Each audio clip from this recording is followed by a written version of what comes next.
اعوذ باللہ من الشیطان الرجیم بسم اللہ الرحمن الرحیم۔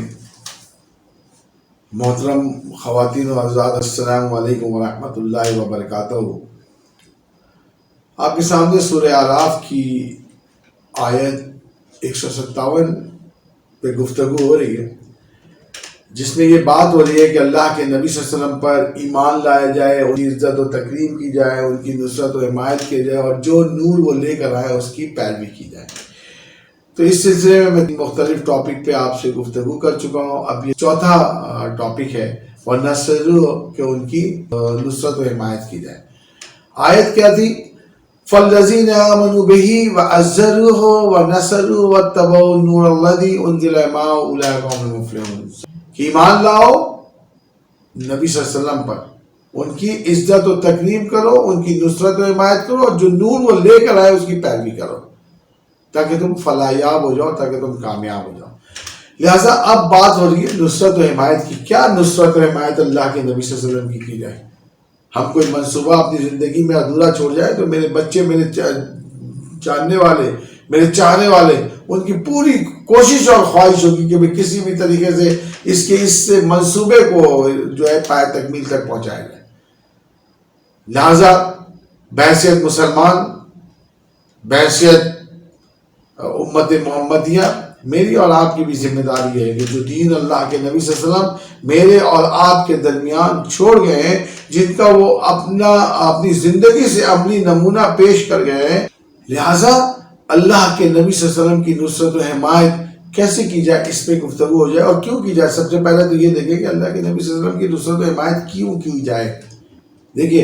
اللہ کے نبی صلی اللہ علیہ وسلم جب اس دنیا پہ مبعوث ہوئے تو ان کے اوپر پھر بہت سی ذمہ داری عائد ہوئی، اور پھر اللہ نے حکم دیا، جس طریقے سے سورہ مدثر میں حکم دیا، سورہ مزمل میں حکم دیا کہ بس اب نکلو، یہ چادریں وادریں اتار دو، اور بس اب اللہ کے حکم کو، اب اللہ کے نام کو سربلند کرنے کے لیے نکل جاؤ، اور اپنے آپ کو پاک صاف رکھو، اپنے آپ کو چاق و چوبند رکھو، تیار رکھو، بس اس اللہ کے حکم کی پیروی کے لیے نکل جاؤ۔ تو نصرت حمایت یہی ہے کہ جو دین اللہ کے نبی صلی اللہ علیہ وسلم لے کر چلے اور انہوں نے اس کو پائے تکمیل تک پہنچایا، اب ہم نے صرف اس کو لے کر چلنا ہے، اس کے پیچھے چلنا ہے، اللہ کے نبی صلی اللہ علیہ وسلم کے نقش قدم پر چلنا ہے۔ اور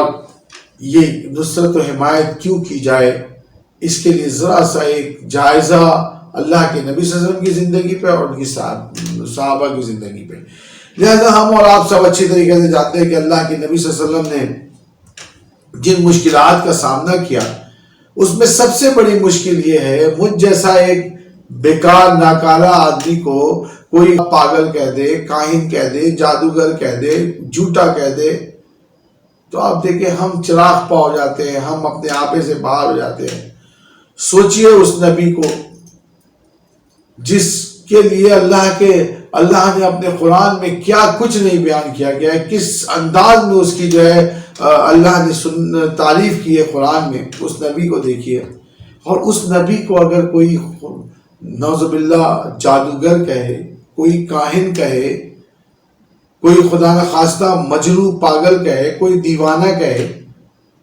تو آپ سوچتے، ذرا تصور کریں کہ اس کے اوپر کیا تکلیف اور کیا اذیت گزاری ہوگی۔ لیکن جو حکم اللہ کے نبی صلی اللہ علیہ وسلم کو دیا گیا تھا، اللہ کے نبی صلی اللہ علیہ وسلم اس حکم کے تابع ہو کر، جیسے میں نے اس سے پہلے کہا کہ نبی کو اجازت نہیں ہے کہ اپنی طرف سے کچھ کہے، جو اللہ اس کو حکم دیتا ہے وہ صرف اس کی پیروی کرتا ہے۔ لہٰذا جو حکم اس کو دیا گیا اور انہوں نے اس کی پیروی کی، اور یہ ساری باتیں وہ برداشت کرتے رہے۔ لوگوں نے اللہ کے نبی صلی اللہ علیہ وسلم کے راہ میں، راستے میں جو ہے اوجریاں ڈالی، ان کے اوپر کانٹے پھینکے، ان کے راستوں میں کانٹے ڈالے، لیکن صبر و استقامت، جیسا کہ اللہ نے حکم دیا اس کے مطابق اللہ کے نبی صلی اللہ علیہ وسلم چلتے رہے اور اللہ کے احکامات کو لے کر آگے بڑھتے رہے۔ اسی طریقے سے ایک اور واقعہ ابو لہب کے بیٹے کا، کہ اس نے اللہ کے نبی صلی اللہ علیہ وسلم کو زود و کوب کیا، ان کے کپڑے پھاڑ دیے، ان کے اوپر جو ہے وہ تھوک دیا۔ ان تمام چیزوں کے باوجود اللہ کے نبی صلی اللہ علیہ وسلم کی صبر و استقامت، غور کیجیے، ساری تکلیفیں جو اللہ کے نبی صلی اللہ علیہ وسلم نے اس دین کے لیے بیان کی ہیں، اگر ہم ان کی نصرت و حمایت نہیں کریں گے تو کون ان کی نصرت و حمایت کرے گا؟ اسی اللہ کے نبی صلی اللہ علیہ وسلم کو سجدے کی حالت میں اس طریقے سے ان کی گردن میں پیر رکھ کر دبایا گیا اور اس طریقے سے ان کی گردن کو رگڑا گیا کہ ایسا لگتا تھا کہ جیسے اللہ کے نبی صلی اللہ علیہ وسلم کی آنکھیں جو ہیں وہ باہر آ جائیں گی۔ یہ نبی ہے جو اللہ کے حکم کے مطابق، جو اس قرآن کے پیغام کو عام کرنے کے لیے اذیتیں اور تکلیفیں برداشت کر رہا ہے، اور پھر وہ طائف کے مذاکرات، اور پھر اس طائف کے مذاکرات کی ناکامی، پھر اس میں اوباش لڑکوں کا ان کے پیچھے جانا، پیچھے تالیاں بجانا، ان کے پیچھے گانے گانا، ان کے پیچھے آوازیں کسنا، ان کے اوپر شور مچانا، یہاں تک کہ پتھر مار مار کر نبی صلی اللہ علیہ وسلم کو لہو لہان کر دینا، اور نبی صلی اللہ علیہ وسلم زخم کی حالت میں تھک کر نبی صلی اللہ علیہ وسلم کا ایک جگہ بیٹھ جانا، ان کے جوتوں کو خون سے بھر جانا۔ آخر اس نبی کی نصرت و حمایت نہ کی جائے تو کیا کی جائے کہ جس نے ہمارے اور آپ کے خاطر، اس دین کے خاطر اتنی اذیتیں اور تکلیفیں برداشت کی۔ اور جب اس تکلیف اور پریشانی سے تنگ آ گئے تو اللہ کے نبی صلی اللہ علیہ وسلم ایک جگہ بیٹھتے ہیں اور اللہ کے حضور اپنی کچھ گزارشات پیش کرتے ہیں اور اللہ سے فرماتے ہیں، بار اللہ میں تجھ سے اپنی کمزوری، بے بسی اور لوگوں کے نزدیک اپنی بے قدری کا ذکر کرتا ہوں اور اپنی بے قدری تیرے سامنے رکھتا ہوں۔ یا ارحم الراحمین، جو کہ تو کمزوروں کا رب ہے اور تو ہی میرا بھی رب ہے، تو مجھے کس کے حوالے کر دیتا ہے؟ کیا کسی بیگانے کے جو میرے ساتھ تندہی سے پیش آئے؟ کیا کسی دشمن کے جو کہ تو نے میرے معاملے کا مالک بنا دیا ہے؟ اگر مجھ پر یہ تیرا عذاب نہیں تو مجھے کوئی پرواہ نہیں۔ یعنی اب دیکھیں، یہ نبی ہے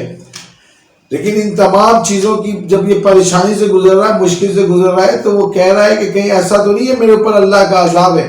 اور اللہ سے کہہ رہا ہے کہ اللہ ان تمام مشکلات اور پریشانیوں میں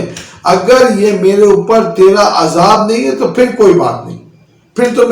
تیری رضا، اگر یہ میری آزمائش ہے تو میں تو تیری رضا اور تیری آزمائش کی خاطر اپنی زندگی سے، اپنی جان سے گزر سکتا ہوں۔ اب دیکھیے، اب اس صورتحال میں اللہ کے نبی صلی اللہ علیہ وسلم فرما رہے ہیں کہ تیری عافیت میرے لیے زیادہ کشادہ ہے، میں تیرے چہرے کے اس نور کی پناہ چاہتا ہوں جس سے تاریکیاں روشن ہو گئیں اور جس پر دنیا و آخرات کے معاملات درست ہوئے، کہ تو مجھ پر عذاب نازل کر یا تیرا عذاب مجھ پر آئے۔ یعنی کہ اگر یہ تیرا عذاب نہیں ہے تو میں تو پھر ساری تکلیفیں برداشت کرنے کے لیے تیار ہوں، مجھے تیری ہی رضا مطلوب ہے،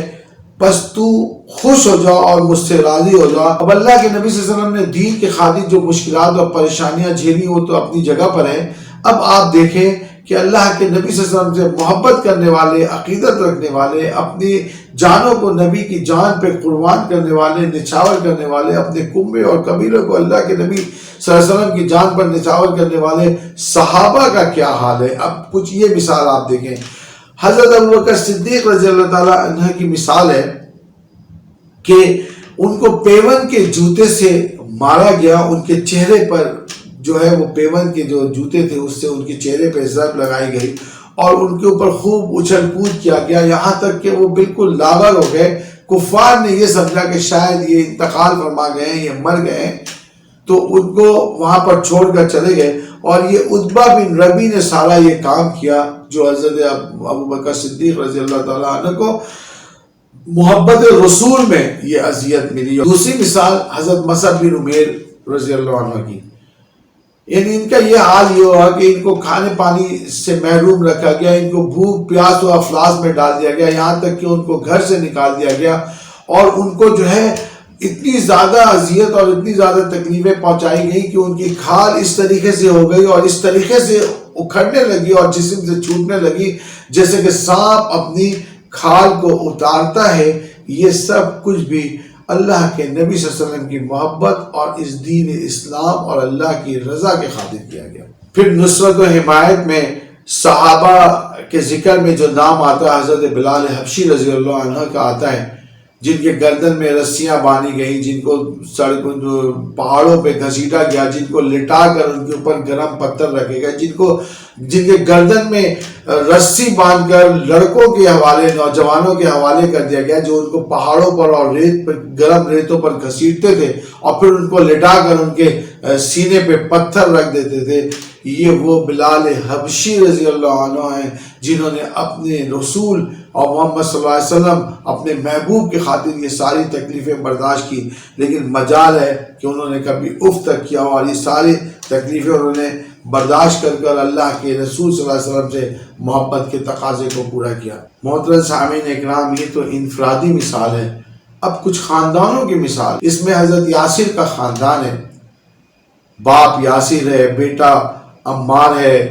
بیوی سمیہ ہے۔ یہ وہ لوگ ہیں جن کو ابو جہل شدید تکلیفیں دیتا تھا، اور گرمی میں، شدت کی دھوپ میں، یہاں تک کہ ان کو زمین میں دبا کر ان کے چہرے کو باہر رکھتا اور ان کے چہرے پر مارتا اور ان کو تکلیفیں اور اذیتیں پہنچا دیتا۔ اللہ کے نبی صلی اللہ علیہ وسلم کا ذکر ان کے پاس سے ہوتا، اللہ کے نبی صلی اللہ علیہ وسلم ان کو صبر کی تلقین کرتے، ان کو جنت کی بشارت دیتے، جنت کی خوشخبری دیتے، یہاں تک کہ حضرت یاسر اس تکلیف، اس گرمی کی شدت، اس پریشانی کو برداشت نہ کر سکے اور جام شہادت نوش کر گئے۔ اور اس کے بالکل ساتھ ساتھ حضرت سمیہ کو سخت تکلیف دی گئی، ان کو جو ہے دھوپ میں کھینچا گیا، ان کو دھوپ میں لٹایا گیا، ان کے اوپر گرم ریت ڈالی گئی، یہاں تک کہ ابو جہل نے حضرت سمیہ کو ان کی شرمگاہ پر نیزہ مار کر شہید کر دیا، اور اس طریقے سے حضرت سمیہ اس خاندان کی پہلی عورت اور اسلام کی پہلی خاتون شہیدہ ہیں، اور ان کو اس بلند درجے سے نوازا گیا۔ یہ وہ لوگ ہیں جنہوں نے اپنی جان سے گریز نہیں کیا اور اللہ کے نبی صلی اللہ علیہ وسلم کی نصرت و حمایت میں اپنی جان تک قربان کر دی۔ انہی کا بیٹا عمار ہے جو کہ دھوپ میں تپایا جا رہا ہے، اس کے سینے پر سرخ پتھر رکھے جا رہے ہیں، اسے کبھی پانی میں ڈبویا جاتا ہے، اس کے اوپر کبھی اس کو مارا جاتا ہے، کبھی گھسیٹا جاتا ہے۔ یہ سارے لوگ ہیں، یہ ایک ہی خاندان کے لوگ ہیں، اور یہ خاندان کی مثال تھی کہ خاندانوں میں بھی نبی صلی اللہ علیہ وسلم کی نصرت و حمایت میں اپنی جان سے گریز نہیں کیا، اور پورے کے پورے خاندان اللہ کے نبی صلی اللہ علیہ وسلم کی نصرت و حمایت میں اپنے آپ کو شہید کر گئے اور جام شہادت انہوں نے نوش کیا۔ خاندان حضرت حبیب بن زید انصاری رضی اللہ عنہ کا یہ وہ ہے کہ اللہ کے نبی صلی اللہ علیہ وسلم کی نبوت کی مخالفت کے لیے مسلمہ کذاب نے ان سے کہا کہ کہو کہ نبی نعوذ باللہ جھوٹا ہے اور میں اصل نبی ہوں۔ انہوں نے کہا یہ ایسا میری زبان سے ادا نہیں ہو سکتا۔ اس نے کہا کہو کہ یہ نبی محمد جھوٹا ہے اور میں اللہ کا سچا نبی ہوں۔ انہوں نے کہا کہ ایسا نہیں ہو سکتا۔ تو غرض اس نے ان کا پہلا ہاتھ کاٹا، پھر کہا، پھر انہوں نے انکار کیا، پھر دوسرا ہاتھ کاٹا، پھر کہا، پھر انہوں نے انکار کیا، پھر ان کا پہلا پیر کاٹا، پھر کہا، پھر انہوں نے انکار کیا، پھر ان کا دوسرا پیر کاٹا، اور اس طریقے سے پورے جسم کی بوٹی کر دی، ٹکڑے ٹکڑے کر دیے، ان کی لاش کا جو ہے مسئلہ کر دیا گیا۔ لیکن وہ اس بات کو اپنی زبان سے کہنے کے لیے تیار نہیں تھے۔ وہ اللہ کے نبی صلی اللہ علیہ وسلم کی نصرت و حمایت پر تلے ہوئے تھے، اور انہوں نے اپنی جان، اپنے جسم کے ٹکڑے ٹکڑے کر دیے، لیکن نبی صلی اللہ علیہ وسلم کی نصرت و حمایت سے پیچھے نہیں ہٹے۔ یہ حضرت حبیب جو کہ ام عمارہ کے بیٹے حضرت عبداللہ کے بھائی ہیں۔ ام عمارہ وہ خاتون ہیں، حضرت حبیب یعنی خاندان کا ذکر ہو رہا۔ ام عمارہ وہ خاتون ہے کہ جنگ احد کے موقع پر جب انہوں نے دیکھا کہ اللہ کے نبی صلی اللہ علیہ وسلم دشمن کے نرغے میں آ گئے ہیں اور اب ان کے اوپر کوئی بھی وار ان کے لیے جان لیوا ثابت ہو سکتا ہے، تو یہ خیمے سے بانس نکال کر لے گئی اور اللہ کے نبی صلی اللہ علیہ وسلم کی نصرت و حمایت کی، اور اس طریقے سے اللہ کے نبی صلی اللہ علیہ وسلم کے ارد گرد دائیں بائیں لڑتی رہیں۔ اور حضرت عبداللہ جو کہ ان کے ساتھ تھے، جو کہ ان کے بیٹے تھے اور حضرت عمار کے بھائی تھے، وہ بھی وہاں پہ جو ہے وہ لڑتے رہے، اور اس جنگ میں وہ نبی صلی اللہ علیہ وسلم کی دائیں بائیں اپنے حفاظت کرتے رہے۔ یہ ام عمارہ وہ خاتون ہے جن کے متعلق اللہ کے نبی صلی اللہ علیہ وسلم کہتے ہیں کہ آج کا دن یعنی جنگ احد کا دن اللہ کے نبی صلی اللہ علیہ وسلم کہتے ہیں کہ یہ ام عمارہ کے نام ہے، اس لیے کہ میں جب بھی دائیں بائیں دیکھتا تھا تو ام عمارہ دشمن سے جو ہے وہ نبرد آزما تھی اور دشمن۔ تو محترم خواتین و حضرات، یہ وہ نصرت و حمایت ہے جو مجھ سے اور آپ سے بھی اللہ کے رسول صلی اللہ علیہ وسلم کے لیے اور اس دین کو درکار ہے، اللہ کی رضا کو درکار ہے۔ تو یہ جو فرمایا گیا ہے کہ وہ نصر ہو کہ ان کی نصرت و حمایت کی جائے، تو ان کی نصرت و حمایت یہ ہے کہ جو دین اللہ کے نبی صلی اللہ علیہ وسلم لے کر آئے ہیں، اس دین کو تمام ادیان پر غالب کر دیا جائے اور مسلمان ہونے کا حق ادا کیا جائے۔ یہ اللہ کے نبی صلی اللہ علیہ وسلم کی نصرت و حمایت ہے، جس کے لیے سورہ فتح میں اللہ فرما رہا ہے۔ آج سورہ فتح جو کہ ترتیب کے لحاظ سے قرآن پاک کی 48ویں سورت ہے، اور آیت نمبر 9 میں اللہ فرما رہا ہے کہ لِتُؤْمِنُوا بِاللَّهِ وَرَسُولِهِ وَتُعَزِّرُوهُ وَتُوَقِّرُوهُ وَتُسَبِّحُوهُ بُكْرَةً وَأَصِيلًا، تاکہ مسلمانوں تم لوگ اللہ پر اور اس کے پیغمبر پہ ایمان رکھو اور اس کی مدد کرو اور اس کے پیغمبر کی تعظیم کرو اور صبح اور شام اس کی تسبیح کرتے رہا کرو۔ تو یہ وہ نصرت و حمایت ہے جو اللہ کے رسول صلی اللہ علیہ وسلم اور اللہ کے رسول صلی اللہ علیہ وسلم کے دین کو اور اللہ کی رضا کو درکار ہے۔ تو میرے ساتھیوں اور دوستوں، اللہ کے نبی صلی اللہ علیہ وسلم کی نصرت و حمایت کے لیے کمر بستہ ہو جائیے اور اللہ کے نبی صلی اللہ علیہ وسلم کی نصرت و حمایت پہ اپنی جان کو قربان کرنے سے بھی گریز نہ کیجیے، فضولیات سے بچیے، دین آپ کی صحیح راہ